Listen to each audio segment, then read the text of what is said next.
na Chineke na nke pụrụ ihe niile. Onye ọ bụ naanị ya na-azọpụta. Onye ọ bụ naanị ya bụ okwu ya niile bụ ihe na amen.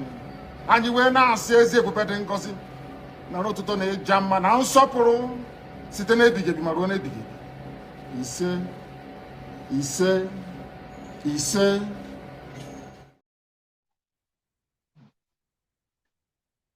Welcome, welcome, welcome, welcome, fellow Biafrans.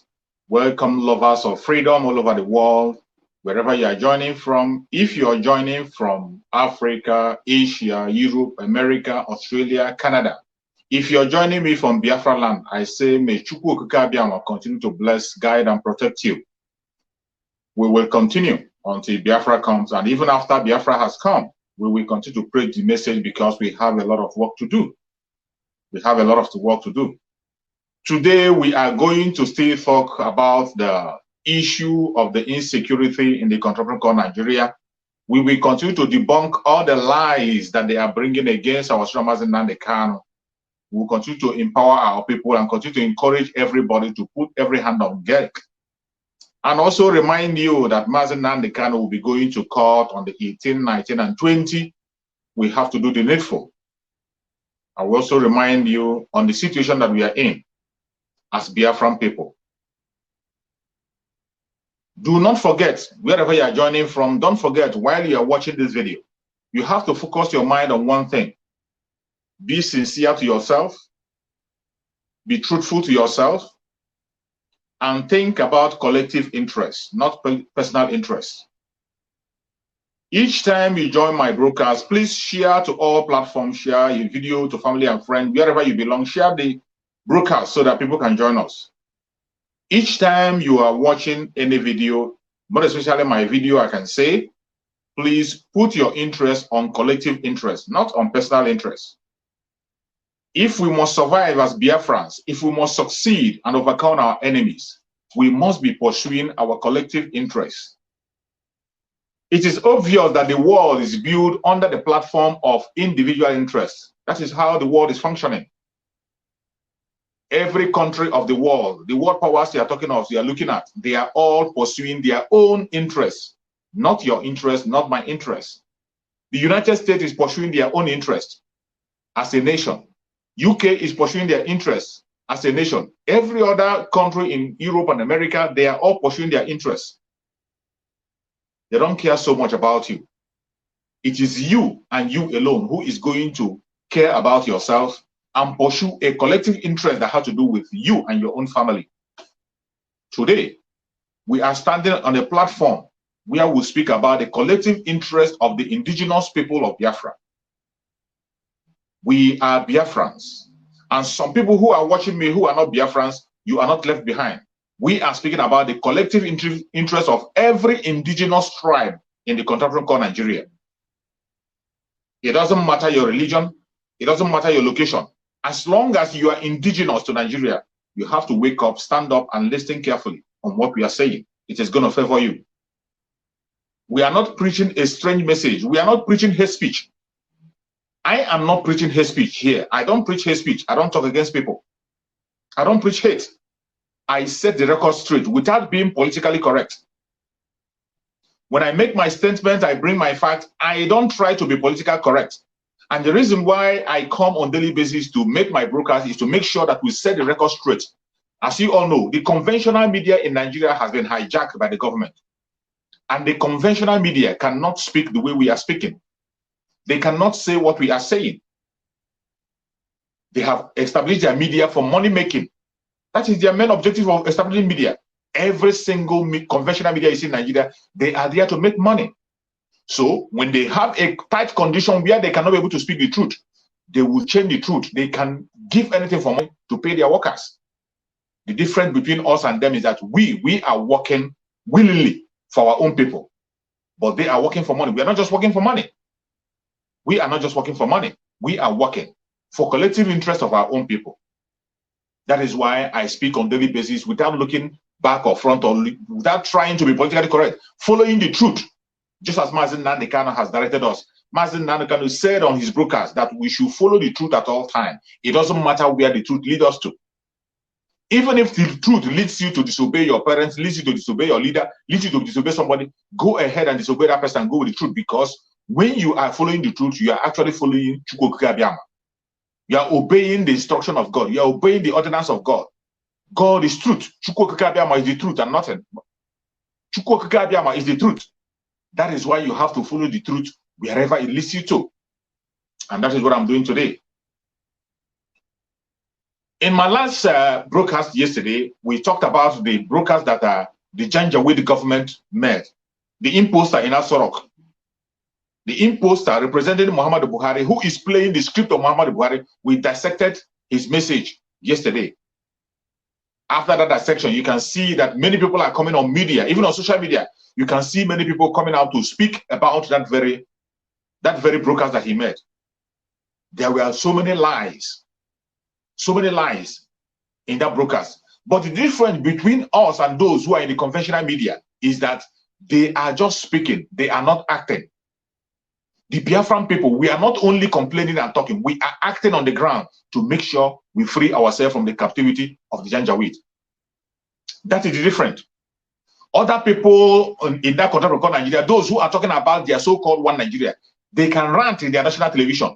They can come there and debate and speak all manner of good grammars. But at the end of the day, they are not providing solution. That is the absolute difference between them and us. That is the big difference. The big difference between every other activist in that country called Nigeria with Mazi Nnamdi Kanu. The difference between Mazi Nnamdi Kanu and every other activist in Nigeria is that other activists are just complaining. Some of them are pointing out the problem, but when you come to solution, none of them have the solution. None of them is bold enough to provide the solution, even when they know it. That is the difference. Every other activist in Nigeria, we are not speaking against them. They are doing their part, making sure that things work. But when you talk of solution, the only person that has the solution, the lasting solution that will put an end to 90% of the problem that is happening in Nigeria is Mazi Nnamdi Kanu. Mazi Nnamdi Kanu is asking for self-determination. He preached the message of self-determination. He has been preaching it for a very long time, asking for self-determination of his own people. He preached and preached and preached. All of us wake up and we kill him. Our Urua brothers killed him. They begin to listen to Mazi Nnamdi Kanu. The Middle Patterns killed him. And that message have engulfed everywhere in every part of that very country called Nigeria. Every indigenous tribe today is asking for self-determination. They can continue to deny it in their media. They can continue to say other things otherwise. But the obvious truth is that every indigenous tribe in the country called Nigeria is asking for self-determination today. They are bold to ask for that because Mazi Nnamdi Kanu have provided that solution. And let me tell you, that self-determination, we are not asking it for war. We are not asking it through war. We are not demanding for self-determination through war. We are demanding for self-determination through a referendum. We are asking for a referendum to be conducted in the country called Nigeria so that the indigenous people of Biafra will go back home. If after the referendum we fail and people decide to remain in Nigeria, there is no choice. We have no other choice than to remain there and die there. But if after the referendum people decide that they are going their separate ways, they should allow us to go. Mazi Nnamdi Kanu never called for war, never declared war. All he was asking for is self-determination, the restoration of Biafra through self-determination and through referendum. That is all he has been asking. And self-determination is permitted by international law. You have the right to ask for self-determination. African Chartered Law permits self-determination. Even Nigerian law itself permits people to ask for self-determination. But today, what do we see? Lies upon lies. Even in their conventional media, people will come out on the conventional media and begin to push up lies against people who are asking for a legitimate right of self-determination. A legitimate right of self-determination that people are asking for. They will come and begin to demonize it. They will come and give it different kinds of names. They will come and talk down on every member of IPOB, talk down on people who are asking for their own self-determination. The Biafrans and the Urua people. It is sad, but that is the situation. Today, they are not only talking down on us, they have unleashed their military against the Biafran people. They unleashed their military against all the Southerners, mainly the Biafran people in Biafra land today. They have unleashed their military. When they saw that they cannot, the Janjaweed saw that they cannot be able to penetrate the southern part of Nigeria. They can't be able to penetrate. What did they do? They decided to employ another method. It is no longer a propaganda or a news that the northern part of Nigeria has been taken over by the terrorists. As you are watching this video, the northern part of Nigeria is in the hand of the terrorists. They are in control. They control every affair in that very country called Nigeria. The Janjaweed, the terrorists are controlling the northern part of Nigeria as you are watching this video. And the Asorok cannot do anything about it because Asorok is involved. They are the sponsors. It is Asorok that is sponsoring them. That is why they can't do anything about it. When somebody came and made a revelation and said that members of Boko Haram are in Asorok, members of Boko Haram are in the House of Assembly, members of Boko Haram are in the House of Senate, members of Boko Haram are governors. Some people thought it was a joke, but the person that made that revelation is a top security officer in the contraption called Nigeria. Who knows it? He made that revelation. And today, you can see that man vindicated that today, upon the whole kidnapping, killing you are seeing in northern part of Nigeria, the federal government is not ready to do anything. Instead, they are busy pushing the terrorists down to southern part of Nigeria. When they have seen that the Fulani Janjaweed, that the Fulani headers that they are using to kill people through open grazing, when they saw that the Fulani killers cannot be able to penetrate the southern part of Nigeria, what did they do? They took members of Boko Haram and told us that they have repented. They gave them uniform. After giving them uniform, they pushed them down to the southeastern part of Nigeria, southern part of Nigeria, so mainly the southeast, to begin to kill indiscriminately. Today, you can see the havoc they are causing in Biafra land. You see the havoc they are causing in Biafra land. There is no well-trained military that will go to the house of an innocent person and burn the home down. No trained military will go and shoot an innocent man, kill a man, go to his family, burn a family house down. No, nobody does that. No trained military does that. The only people that have that footprint is the Janjaweed, the terrorists. It is only the terrorists that will do that, to go to the home of an innocent person, burn their home down, destroy their properties, and burn even markets. That is the footprint of the terrorist group. And that is exactly what the so-called military, terrorist military, that is what they're doing in the southeastern part of Nigeria, in Biafra land, killing Biafran people at will. And when we say enough is enough, some people think it's a joke. I told you that in 2022, they will intensify, and they have already intensified in their fight. They have started by intensifying. They have started from their imposter in Asorok. You saw the speech he gave. From that very speech the imposter gave, you had him very clear. He said that Nigerians, those who call themselves Nigerians, those who call themselves one Nigeria, he said they are just noisemaker. That after making noise, they will go back home. He said that Nigerians are noisemakers. And when he said it, he is also referring to Biafran people, that we are noisemakers. We make noise and we go back home. But I tell you, Biafrans are not noisemakers. Mazi Nnamdi Kanu is not a noisemaker. Whatever he says, he does. When Mazi Nnamdi Kanu tells you that he's going to do something, he will definitely do it. And you, that you're supposed to stand with Mazi Nnamdi Kanu, how consistent are you? Ask yourself. How consistent are you? You that is supposed to be a follower of Mazi Nnamdi Kanu, who is following the footprint of Mazi Nnamdi Kanu, how consistent are you? Are you going to allow what Muhammad Buhari said on his broadcast to happen? That you just make noise. After making noise, you go back. This is a wake-up call. A wake-up call for every Biafran. I tell you, we thank God for this day that we are in. In the present day that we are in, we are lucky we have the conventional media. We are lucky we have the social media, not the conventional media. We are lucky we have the social media. In social media, that is where you can be able to see people dissecting issues the way they are, without being politically correct. Politicians can no longer control us.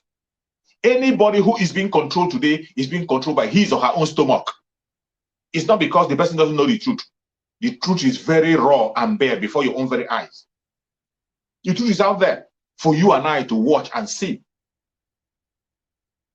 And you see in the brokers of the Janjaweed, the imposter in Asoro, the recent broker that he made, you saw what happened, the whole lie that he told them. I did the program yesterday, and so many other people have been coming out from all angles and be speaking against what he had just said. As usual, they go back to their conventional media and begin to dissect. They can't be raw the way we are. But I'm going to share with you a discussion that was made about that very broadcast of the imposter. I'm going to share with you the discussion that was made on Arise Television. I'm going to share with you that video. Watch closely on their discussion. Mainly, you're going to pay attention on one of the speakers, the man that spoke last, not the other idiot that is always talking rubbish. I want you to focus attention and see the way they are discussing that very broadcast that he made. Let us listen to what the conventional media are discussing about that very program he made. Let's see what they have to say. Then we will come back and continue on our program. Let's watch. Saying that he's done his best to Rabiola. I thought so too, but what surprised me is that you said you couldn't find a single positive tweet. Yeah. I thought that politicians had all their attack jokes on social media. Well, we know those tweets. Of all the wretched things you we know those in life, tweets, so we don't to take be those, a politician's attack dog, go hang yourself, frankly. we can tell the difference. I thought you could find some of those. No. So you're saying that nothing was genuine. Yeah. Well, a lot of people do point to President Muhammadu Buhari's gains in the area of infrastructure, especially rail. Like I've told you before, Rufai, a lot of people just mentioning passing conversation, I'm just about to hop on the train, and those conversations did not exist previously. So there is that. But a lot of those tweets that you're referring to are thinking of the economy, thinking of inflation, how your buying power is vastly diminished, thinking of security, looking at the C agenda actually, security, economics, anti-corruption, and that is just quite unimpressive as far as track records go. And there are some that do take the rather condescending view, I feel, that, oh, you can't tell what President Buhari is doing now, but in the future, you will look back and really recognize this momentous moment. And I'm sorry, that's ridiculous. As an adult population, we know when we're being served as we expect or otherwise. But then you can now decide to now start to assign blame. President Muhammadu Buhari's administration does have that threadbare, handy excuse of 16 years of PDP misrule. Other people will talk about even the fall of Gaddafi affecting our security situation here in Nigeria, talking about climate change and the droughts in the Lake Chad Basin, creating that farmer-herder crisis, and so on and so forth. It depends on how charitable you want to be towards President Buhari. Yeah. Rufai, your analysis on this topic? So one of the things I did in my life, I used to be an animal husbandry teacher at Elisha Grammar School.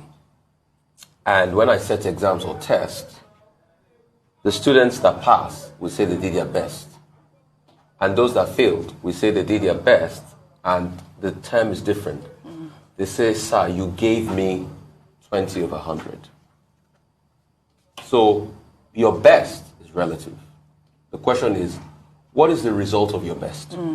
Nigerians have to start asking the results of the best people say they are giving. Because a lot of best we've been saying is not been good enough for Nigerians. Right. And the truth has to be said. What are those parameters? I mean, you can't say you're giving your best when an economy that had like 10 trillion in debt has budgeted to over close to 40 trillion in debts. When inflation rate is over 15%. When the currency that we all heard, because they've disputed that now, that was campaigned for with $1 to 1 naira, has now become 1 naira from 198 to over 413. When there are 33, when unemployment rate was less than 10% in 2015, and now is close to 40% unemployment rates. So we need to ask and interrogate the result, the end result of the best. That's all it's about, yes. When more people have been thrown into poverty, close to 100 million people are in poverty. History will judge anybody either ways. But the question is, poverty will judge Nigerians one way, And it's been judging Nigerians in job losses, in pain and penury, in increasing crime. Right. So those are the things we should focus on. We can romanticize about legacies. Every leader loves to romanticize about legacies. But please, is it not time to start romanticizing about the plight of an average Nigerian that voting government every 4 years? You have heard it. I hope you have heard their discussion on that very broadcast that Muhammad Buhari made, on that very interview. From every indices and indication, no matter how they try to be correct, no matter how they try to be politically correct in their conventional media, you can see very clearly that the Fulanis have nothing to offer to Nigeria. The Fulani Janjaweed has nothing to offer to Nigeria. They have nothing to offer. Nigeria has been destroyed and divided much more than ever. And remember, this very imposter called Muhammad Buhari was asked, are you concerned about the division in Nigeria? Are you concerned about it? He said he's not concerned. He's not seeing anything wrong. He is not concerned and he's not seeing anything wrong. You see why everybody has to wake up, mainly the Biafrans. We have to wake up and prepare ourselves to get out of this very mess before it consumes us. Mazi Nnamdi Kanu have done a great work. He has done a great job by waking every single soul up, not only the Biafran, including the Middle Belters and the Ududua people. Mazi Nnamdi Kanu wake us up. Today, that man who has woken us up is in captivity. They are still holding him down with their lies and propaganda. Mazi Nnamdi Kanu is preparing to come to court on the 18, 19, and 20. What preparation are you making to make sure that Mazi Nnamdi Kanu is being freed? Knowing fully well that the Janjaweed, the people who are running the government of Nigeria, are people who has nothing to offer. Demonic people, people who are demonic, who are possessed, and they don't care about you. They don't care about any single person. The only agenda they have is to push the agenda of the Fulanis forward. These are people who can lie at every given minute. That same agenda that their father, Othman Danfodio, handed over to them, that's the same agenda they are carrying on up to today as you're speaking. That same lie, the same language, that same language that Othman Danfodio used when he came with corruption, that he was going to fight corruption for the Hausas. And the Hausas fell victim. Hausas fell victim to Othman Danfodio. And he succeeded in convincing the Hausas to kill their own people. The very first terrorist that stepped into Nigeria, Othman Danfodio, a Fulani man, he came with lie to tell the Hausas, to convince the Hausas that he was going to protect them. He first of all presented religion. He presented religion to them.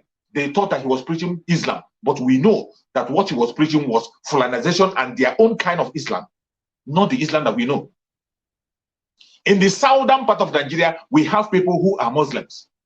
We have families who you see are Muslims. We even see Muslims who are married with Christians. Muslims married Christians in the southern part of Nigeria. But in the life of a Fulani man, you can never see that. It's an abomination. This was the kind of thing Othman Danfodio brought.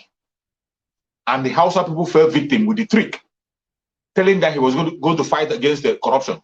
He succeeded in killing all the Hausa elites. He eliminated all the Hausa rulers, all their kings. And he began to plant the Fulani people.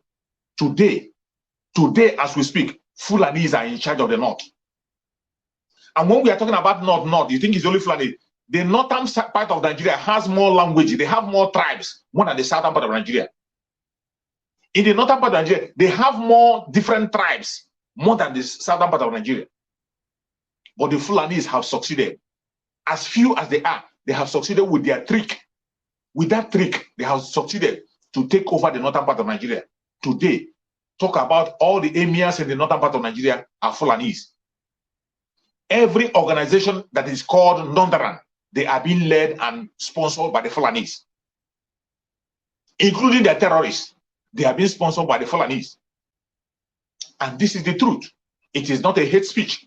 Some people will call it a hate speech. People cannot speak the same way in their conventional media. That is why we have the social media. That is the truth. The truth and nothing but they came with these lies. They came with these lies, and we are able to convince these people to follow them. And the same lie is still what they are pushing forward today in the present day Nigerian company. They carry that lie into the company called Nigeria. After our brother Dr. Nnamdi Kanu have made a mistake of waiting for them, thinking that he was dealing with human beings, he waited for them. These people said they don't want independence. They said it openly that they do not want independence. But Dr. Nnamdi Kanu said that we have to wait for them. Awolowo told him, let us go. He said, no, wait for them. They kept on waiting. They waited for these imposters. They waited for them. Up to today, we are still waiting for them. The Fulanis do not want independence. They don't want it. That is why when you are talking about self-determination, it's sounding to their ear as if it's a strange word. When you talk about self-determination, the Fulani man is seeing you as a foolish person. They don't know what it is. The Fulani men don't know what self-determination is. They don't know. They don't care about it. Because even independent, they say they are not ready. They say they are not ready. They said it. It is not a propaganda. They said they are not ready. That is why they are still running that company of British company. They are still running that British company up to today. Everything they are doing is to make sure they continue to run the British company as long as Britain allows them to continue to perpetrate their evil, continue to push their Fulanization and push their Islamization in Nigeria. They don't care. This is the raw situation of things. This is how it is. And nobody can change it except you break the contract from called Nigeria up. Except you break it up. You see them coming out to tell you, each time you see them coming to the conventional media, they'll be talking about constitution. They know that the constitution is faulty. But tell me, is there any plan to throw away that constitution to the dustbin? None. No plan. They complain about the constitution. They complain about it. But tell them, how are we going to throw away this constitution? There is no single plan. Even if somebody has stood up. Somebody stood up. Remember, somebody stood up in their Senate. Somebody stood in the Senate.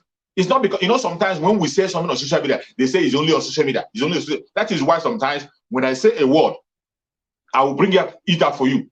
I will bring it out for you to see when it was said in their conventional media before the whole war. Because when we say it, they will say it is propaganda. We will say it, they say we don't know what they say. But a senator, elected senator, an aged man who has seen it all, said it, that the constitution is flawed. And with that constitution, Nigeria will never ever know peace. Nigeria will never ever progress. Nigeria will never know success. This is what a senator said. But since that statement was made, is there any change? Is there any pointer? Is there any plan to change the constitution? There is no plan to throw away that thing to the dustbin. That is why Nigeria can never ever work, because the people we are dealing with are monsters. They are bent on playing the role of the Janjaweed, playing the role of the caliphate. And the caliphate is bent on playing the role of British. That is why every well-meaning person from the southern part of Nigeria must continue to ask for a breakup from this very contraption. That is the only thing that's going to save all of us. That is the only thing that can save all of us. You see them when they come to the conventional media, they will speak grammar. You see Obasanjo telling you that they want a Nigeria where there will be justice and equity. You see so many of them. When also Inca will talk about a Nigeria where there will be equity. Where are you going to find that Nigeria? There is no way you will find such Nigeria. Nigeria is a company structured to be able to play the role of the British. Nigeria is a structure built to serve the purpose of British, not to serve the indigenous tribes in Nigeria. Nigeria is not meant to serve you. It's not meant to serve me. It's not meant to serve any indigenous tribe. It is only meant to serve the British and their selfish interests. This is why, remember when I started, I told you that this world is about interest. It's about interest. Pursue your own interest. The world is about interest. That is why you see United States of America.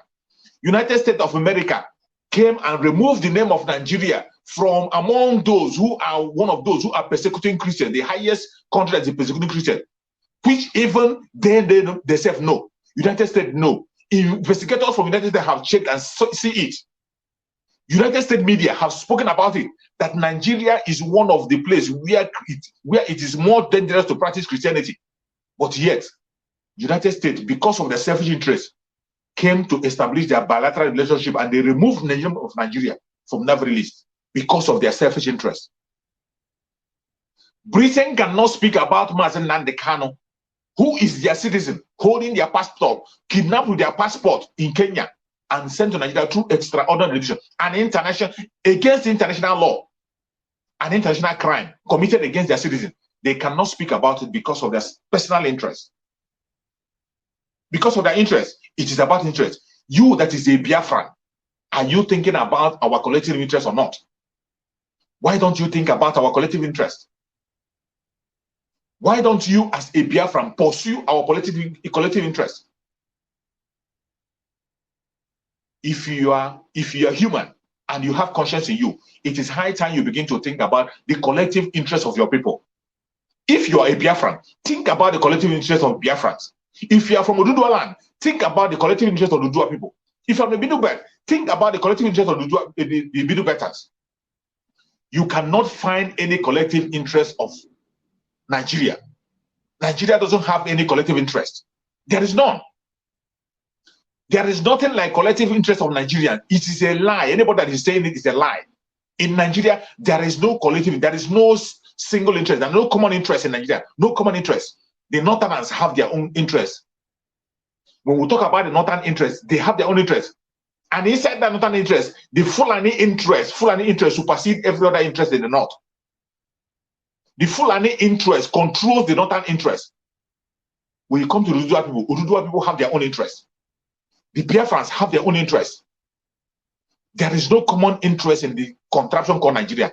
That is why Nigeria can never, ever survive. Nigeria can never, ever survive.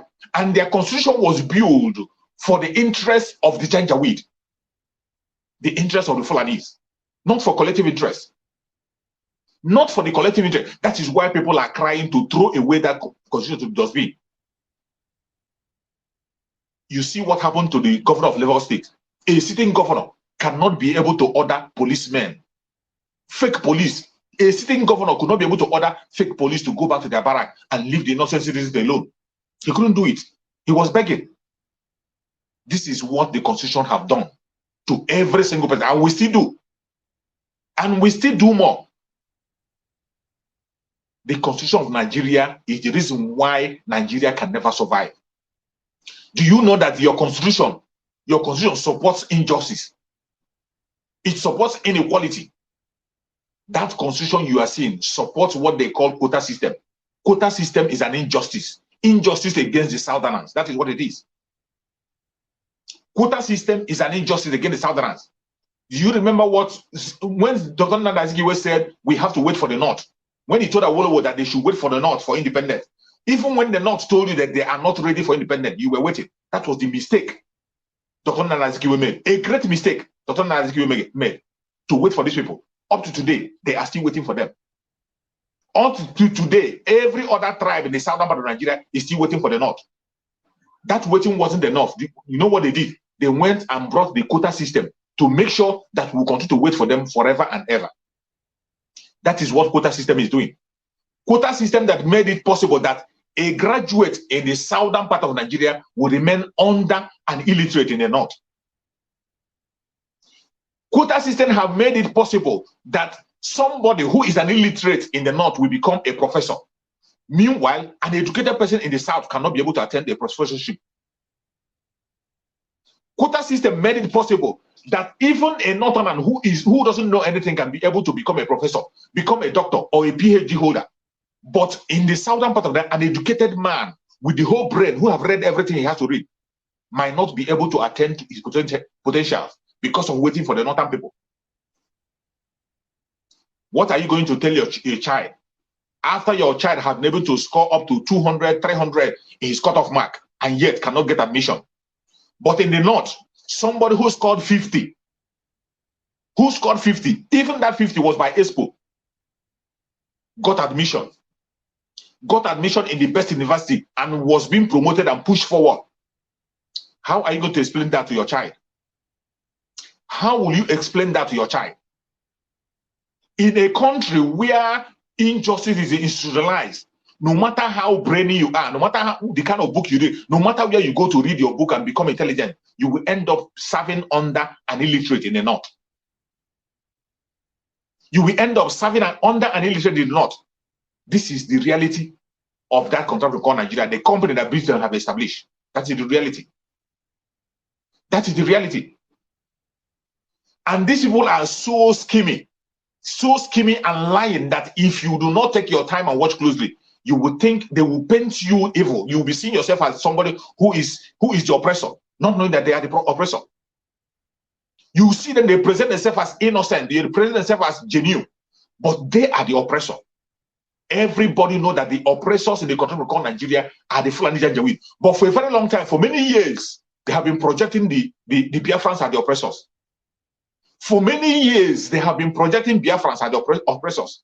Each time they speak, they call Biafrans about the oppressors. For many years, they present us as the oppressors, that we are the ones oppressing the people in that country called Nigeria, mainly the Igbo Biafrans. But today, is it not clear? Is it not clear to everybody? And if you doubt what I'm telling you, that the issue of oppression, the propaganda started for a very long time before before our grandparents were born. That was when they started this propaganda of preaching falsehood against the Biafran people. And when they were preaching that message, some people thought it was just about the Igbo Biafran. It is not just about the Igbo Biafran. The attack is against every Southern and mainly the Igbo Biafrans. That was why Ahmadu Bello came on an international interview that the white man was interviewing Ahmadu Bello, asking Ahmadu Bello, why are you so obsessed about the Igbo Biafrans? Why are you so obsessed about them? Why are you so obsessed? Ahmadu Bello had nothing to say, except that Igbos are hardworking. Why is it that when you put them in a labor camp, they will not remain in a labor camp, they will emerge as a hero? That is the only anger they have. Our hard work is the only anger they have. I want to play the video for you to remind you. It is good when we say something, we play the video so that people will not think that we are just sending out a propaganda. Watch the interview that was granted to Ahmadu Bello. One thing I've noticed, Premier, while I've been here, is that Northerners seem to have, I might almost call it, obsession about the Igbos. Could you perhaps explain that to me? Well, the Igbos are more or less the type of people whose desire is mainly to dominate everybody. If they go to a village, to a town, they want to monopolize everything in that area. If you put them in a labor camp as a laborer, within a year they will try to emerge as headman of that camp, and so on. Well, in the past, our people were not alive to their responsibilities, because you can see from our Northernization policy that in 1952, when I came here, there weren't 10 Northerners in our civil service here. Then I tried to have it Northernized, and now all important posts are being held by Northerners. Is this policy of filling all key posts in the North solely with Northerners and not with other Nigerians a temporary or a permanent one? In actual fact, what it is a Northerner first. If you can't get a Northerner, then we take an expatriate like yourself on contract. If we can't, then we can employ another Nigerian, but on contract too. This is going to be permanent, I should say, as far as I can foresee, because it will be rather dangerous to see the number of boys who are now turning from all our learning institutions coming out with having no work to do. I'm sure whichever government of the day might be, it will feel rather embarrassed, and it might even lead to bloodshed. Doesn't this damage the idea, sir, of all people in all regions in Nigeria being fellow citizens of one country? Well, it might, but you are, I mean, new to our region, but how many Northerners are employed in the East or in the West? The answer is no. And if there are, there may be 10 laborers employed only in the two regions. What Bello said was mostly true. The Easterners at that time were the most progressive Nigerians. They were in top positions all across government, and with Ironsi and Easterner in power, the northern fear was that the East would dominate Nigeria forever. You have seen it. I hope you heard Ahmadu Bello very clear. When Ahmadu Bello made that comment, people were thinking that he was talking about the Igbo Biafrans alone. He wasn't referring to the Igbo Biafrans alone. He was referring to all the Biafrans, and mainly all the Southerners. When the question was asked further, he now begin to open up that it is Northern first. Northernization. That agenda of Northernization is what is going on before your own very eye today. That agenda of Naturalization is what Muhammad Buhari is pushing forward, pushing by all means possible. And they have only this year to accomplish it. And when you hear Northernization, it is not about the other tribes in the northern part of Nigeria. It is about Fulanization. That Northernization you're hearing from Muhammad Bello, that Northernization you're hearing from that idiot, that terrorist, that you're hearing from him is Fulanization. That is the agenda. You heard him right. He say it is Northern first. That is Fulani first. If they cannot find a Fulani man, what they will do is they will bring somebody on contract, just like they want to take Trubu on contract. Now they are preparing Trubu to take Trubu on contract to run their affair. And they have been using people on contract. Every single president you see in Nigeria, every single president you see that have run Nigeria in the past is on contract for the Janjaweed. Every single president that you have seen in Nigeria, they are all on contract for the caliphate, including Obasanjo. Obasanjo was on contract for the caliphate. Goodluck Jonathan was on contract for the caliphate. That was why he went to them. He was building school, thinking that he was going to please them. He was building Al-Majri school, doing so many things for them. Yet, a snake will be a snake. They were not pleased. Every president Nigeria have ever had, they are playing this very role. This very thing that Omar Bole spoke now is what they are doing. They are all there on contract, serving the agenda of the caliphate. And finally, this is their main man, one of the criminal, one of the arch terrorists, the late Muhammad Buhari. They succeeded in getting into Asorok fully, capture all the security outfits, capture all the area, and this is their last year to fulfill their mission. If not for the coming of Mazi Nnamdi Kanu, they would have done for that. It is Mazi Nnamdi Kanu that turned back the hand of clock for them. Mazi Nnamdi Kanu turned back the hand of clock for the Janjaweed, for the late Muhammad Buhari. Mazi Nnamdi Kanu held him down. He couldn't be able to accomplish it. And today, that script that they have written is what the imposter in Asorok is still carrying. That is what they're still pushing forward. Northernization, Fulanization. Use Fulanization, not even Northernization, Fulanization. You saw where the problem started. When that idiot was complaining, people thought it was just only about the Biafran. It is not just about the Biafran. It is about every Southerner, every indigenous tribe. And when he used that language, Northernization, he was just trying to buy the Hausas, just like as his grandfather did. The same thing that Othman Danfodio did, that is the same thing they are still using. That is why they are using Northernization. But the actual sense is Fulanization. That is what they are pursuing. That is why you see their governors telling you they want to bring Fulanis from all parts of the world and settle them in Nigeria.